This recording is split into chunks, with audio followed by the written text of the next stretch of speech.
Alastair Chisholm is a children's author and puzzle creator. Who doesn't like a good Sudoku?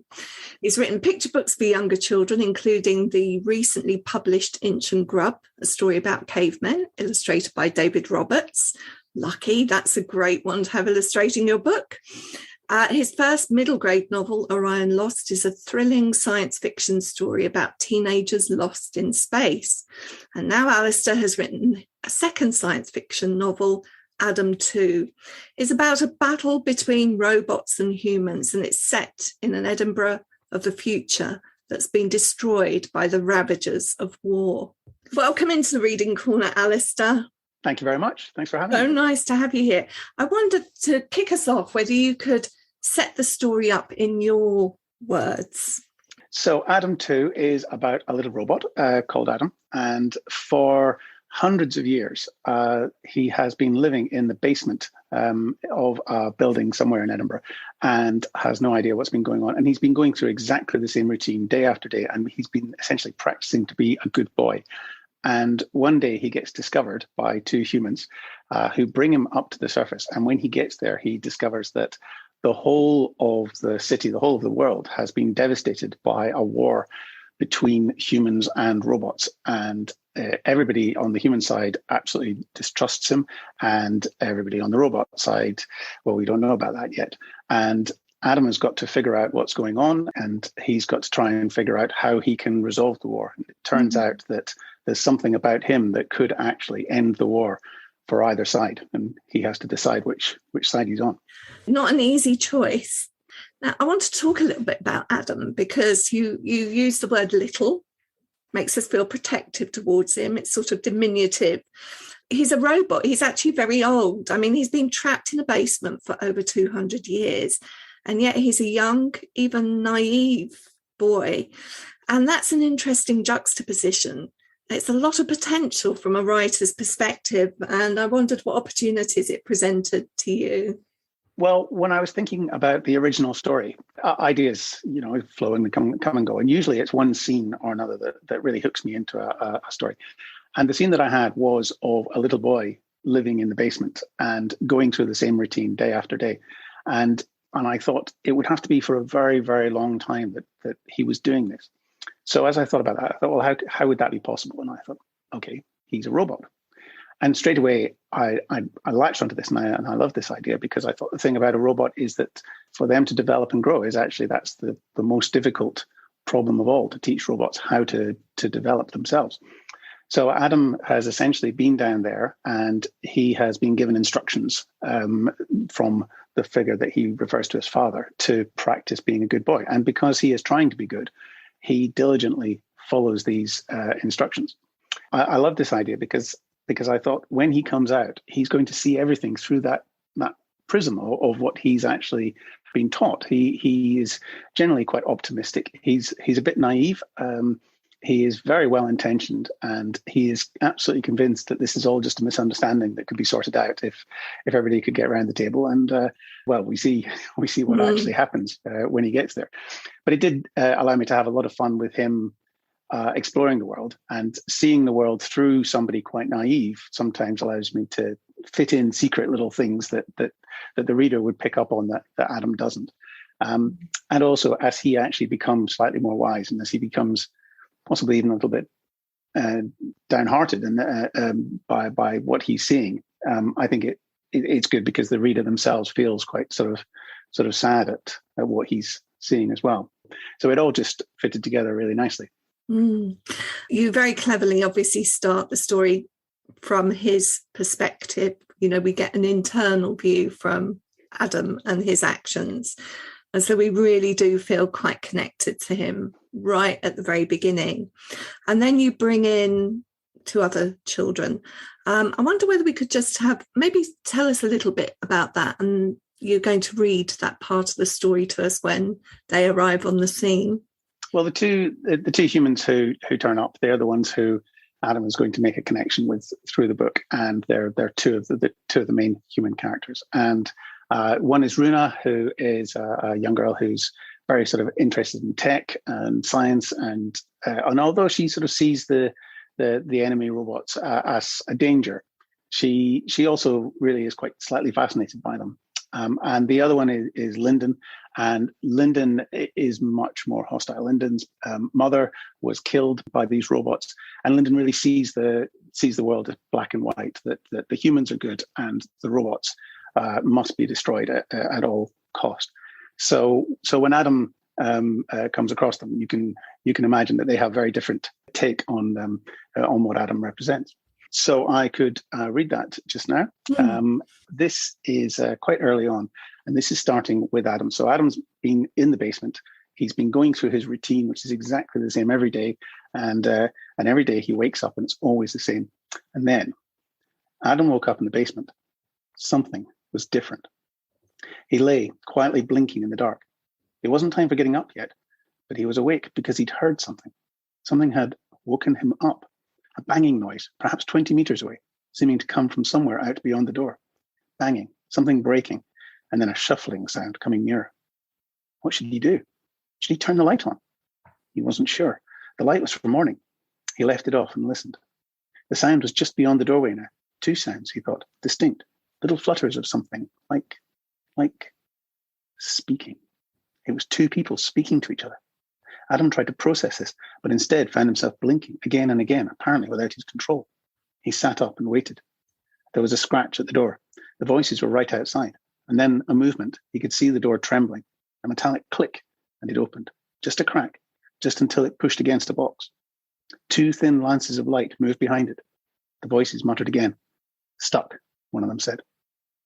Then the door shuddered open, pushing the box out of the way, and two figures followed it. They pointed their lights around, but not at Adam at first. He sat still and watched them in astonishment. They were young. One was only 12, perhaps, the other a bit older. They wore clothes he didn't recognize, a mix of different colors patched together. Some of the material was plastic, some fur, and all battered and torn. The old one was taller and moved more cautiously. The shorter figure's right hand glinted, and Adam realized it was prosthetic, made of plastic and metal. Whoa, said the shorter one, pointing at shelves of machine parts. The light came from the artificial hand, Adam realized. It must have a torch built into it. Look at this stash. What about batteries? Muttered the other. This one's voice was deeper and more wary. Nothing yet. Hey, look. The torch played over the table in the corner where Adam had set out tomorrow's breakfast plates. The shorter one walked to the table and touched the plates. This is weird. It's like someone was playing. Then silence. Then, Lyndon, look. What? There's no dust on the plates. The taller one, Lyndon, stopped looking and turned. What? There's no... The shorter one swung her torch hand round to point at the shelves and boxes. It's weird. There's no dust anywhere. It's like... And then, in a gasp, someone's cleaned this room. Lyndon, someone's been here. The one called Lyndon stepped across quickly. Don't move, Runa. Don't go any further. Torchlight flickered over the table, the walls, the shelves, and over Adam, sitting in bed. Hello, said Adam. Ah! Run! They crashed back towards the door. Move! Runa, move! Adam stared after them. This was all very confusing. He tried to think what to say, but he wasn't sure what the situation was. Were they guests? That didn't seem right. Here's the door. Go, go. Stop, he tried. Hello? The taller one held the door open. The younger one, Runa, started through and then stopped. The torch hand pointed back over Adam. What is it? Who cares? Go. But Runa hesitated and then stepped carefully towards Adam, slipping away from the other's grasp. Runa, come back. Torchlight shone again over Adam's face. Look at it. I can see it. Did it just speak to us? Was it talking? Yes, said Adam. Hello. Runa, come on. But Runa still didn't move. My name is Adam, said Adam. Are you friends of Father? Oh, wow. Runa's voice sounded scared, but also surprised. Can you understand us? Yes, said Adam. You are Runa. Your friend is Lyndon. I am Adam. Runa laughed suddenly. Oh, wow. Lyndon, look at this. Look at it. Lyndon hesitated at the door and then cursed and came back. I see it. Torchlight shone straight into Adam's eyes. I see it. What do you think it is? Asked Runa. You know what it is, growled Lyndon. It's dangerous. It's tin. It's a funk. They moved closer, keeping their torches on Adam until they were only a few centimeters away from his face. It's a robot. Hello, tried Adam again. So interesting.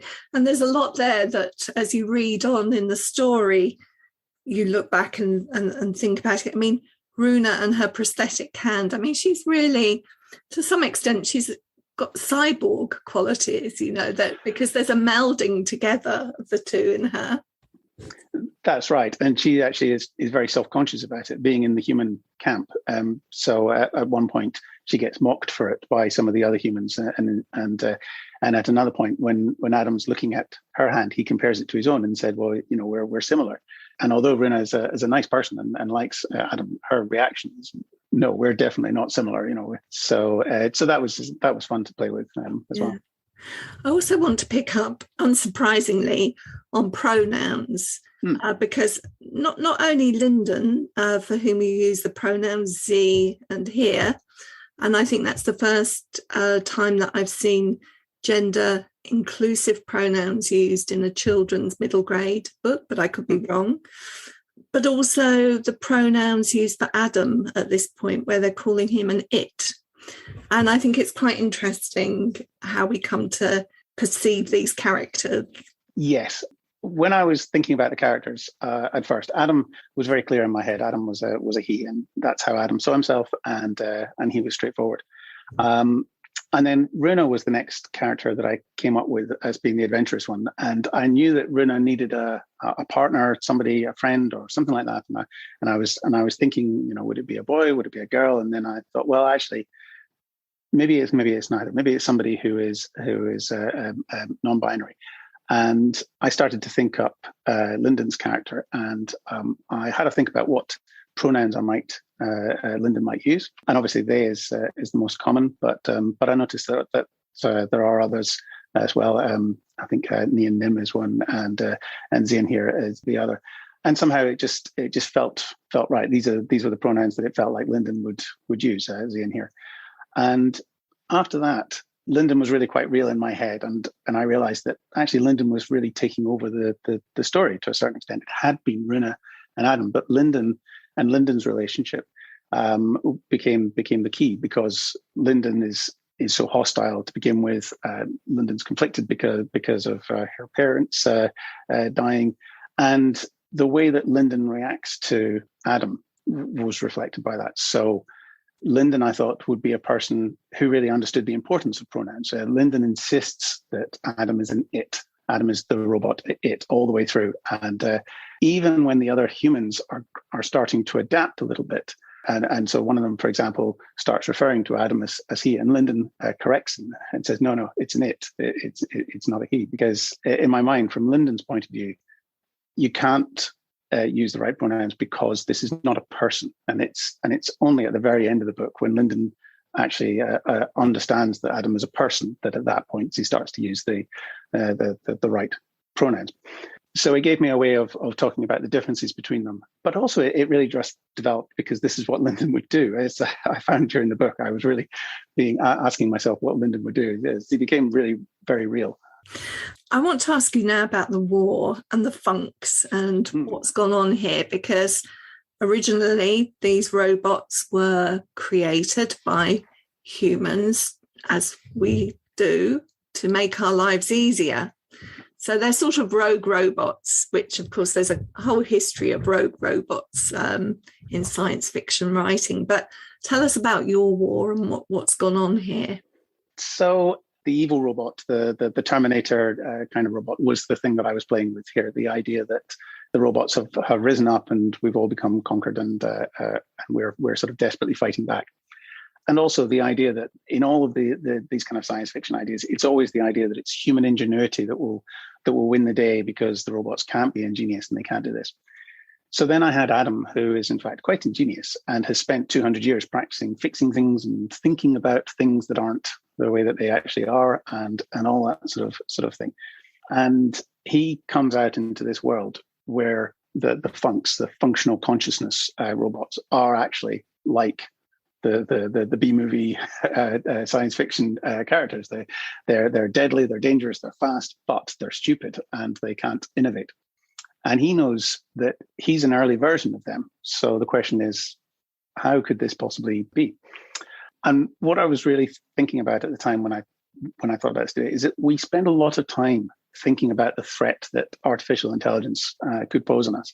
But initially, if we develop artificial intelligence, something that would be capable of understanding that it was a living creature, capable of thinking for itself, being aware of itself, it would have far more to fear from us than we would to it. I mean, as humans, our track record is not great, when it comes to having power over other entities, with colonization and slavery and exploitation. Our first reaction tends to be not a wholly positive one.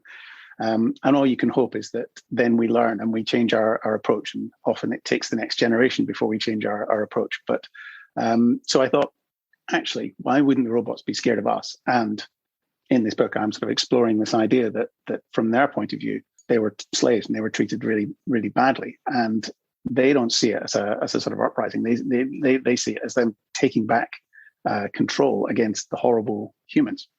And also, I slightly wanted to get around the idea that technology is actually increasingly in the hands of a very, very small number of very, very powerful humans. That's actually where we are right now. The reason why the people invented these particular robots is not because they actually wanted to create robot assistants. What they wanted was better, more compliant workers, because the workers they had, the human workers, were a bit too stroppy and tended to kick up a fuss.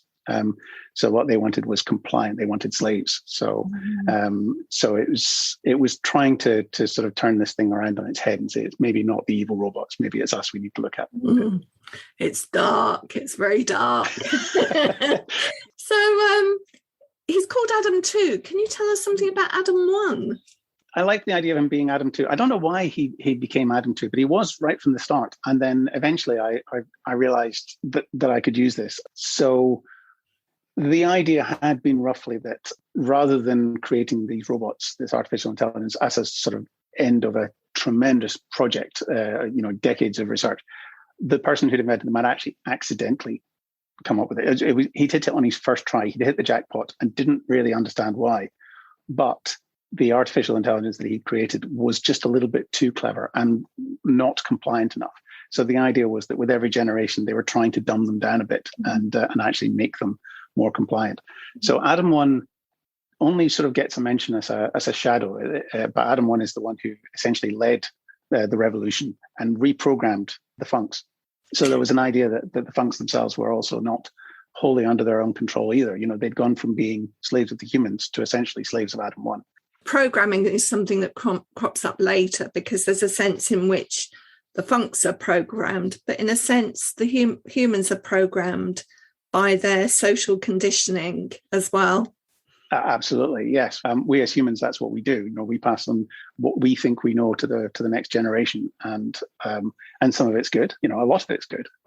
Some of it's not very healthy, and we tend to pass down these traits, and we teach our children. And what we hope is that our kids will be smart enough, or maybe as teenagers will just be innately stroppy enough to reject some of the more foolish things that we pass down. Some of racist and sexist and tendencies like that. We kind of almost rely on the fresh generation picking these up and going, you can't do this and you can't say this anymore. This is wrong.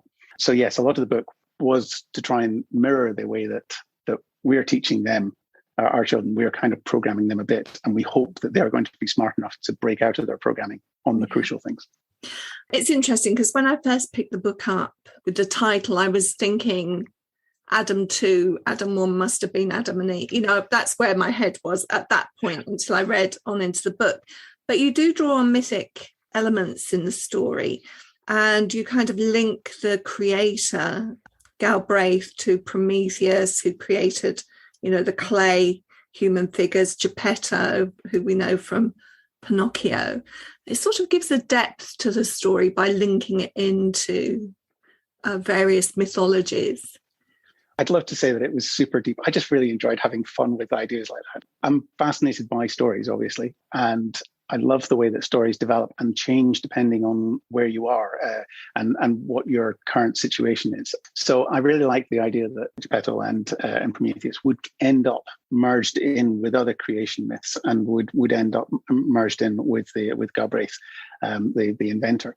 And then later on, I got to have a fun session where there's a sort of human celebration, and they're having a storytelling session, and they're telling old Scottish stories, but they've all been adapted now because the villains are now always going to be robots.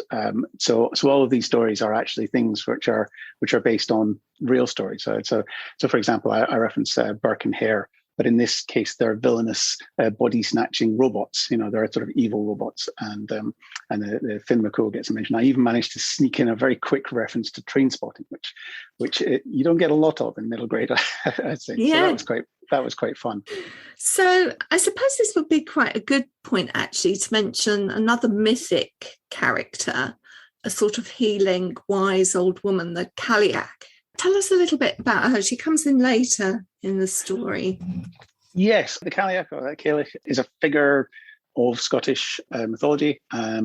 She's generally actually quite a negative figure. She tends to be the winter witch, but the term can be used to cover any kind of witch. And increasingly, I think in modern times, it's been slightly reclaimed to just really mean a wise woman and maybe a powerful woman.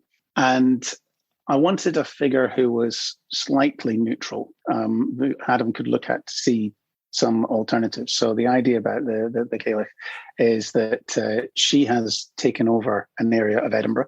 She's taken over the old Botanic Gardens, and she then rules this domain. And she agrees that she's going to heal humans if they come to her sick, but she's also going to repair robots if they come and need repairs.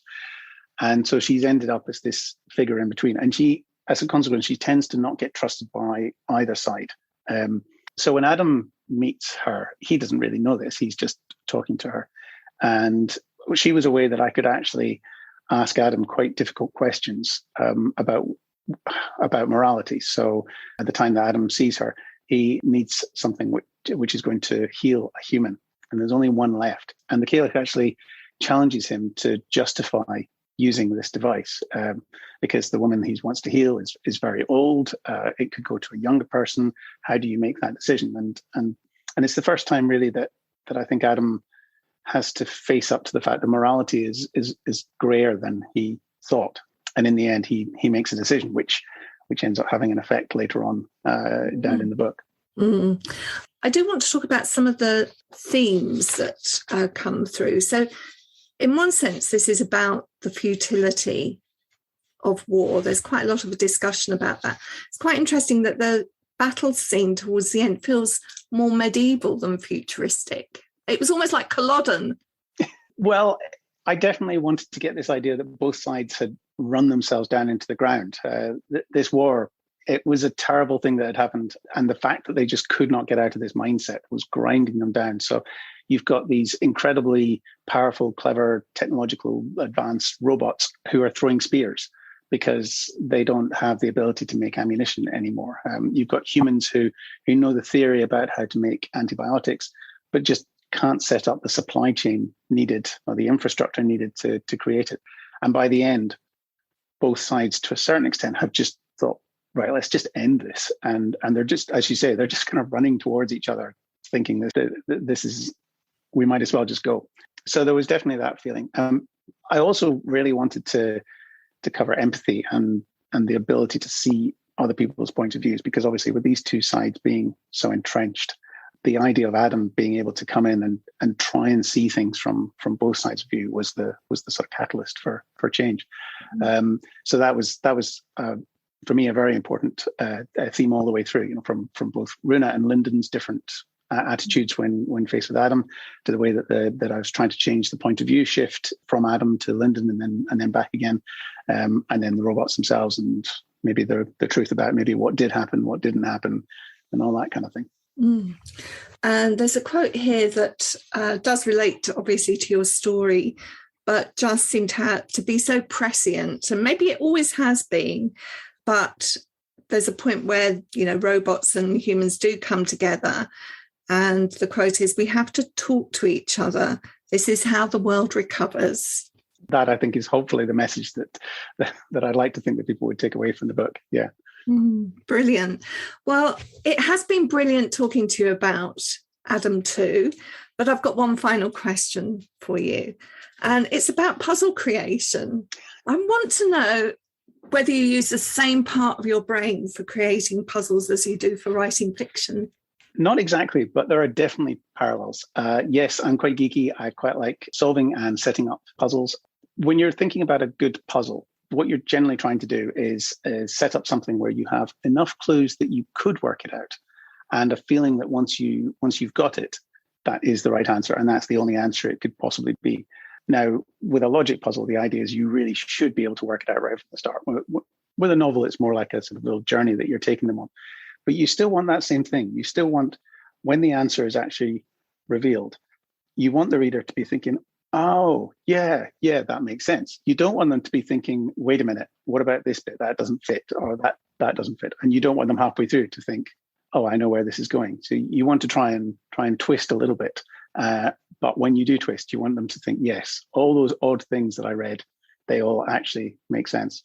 So the feeling I get when I read a book that manages to do that is very much like when I manage to complete a logic puzzle. And the feeling that I'm trying to present sometimes with these books when I'm putting these in is that sort of feeling. So there is a connection. Interesting. Thank you so much for talking to me today, Alastair. It's been such a pleasure. It's been lovely chatting to you. Thanks very much. In the Reading Corner is presented by Nikki Gamble and produced by Alison Hughes. If you have enjoyed this podcast, please do leave a review for us.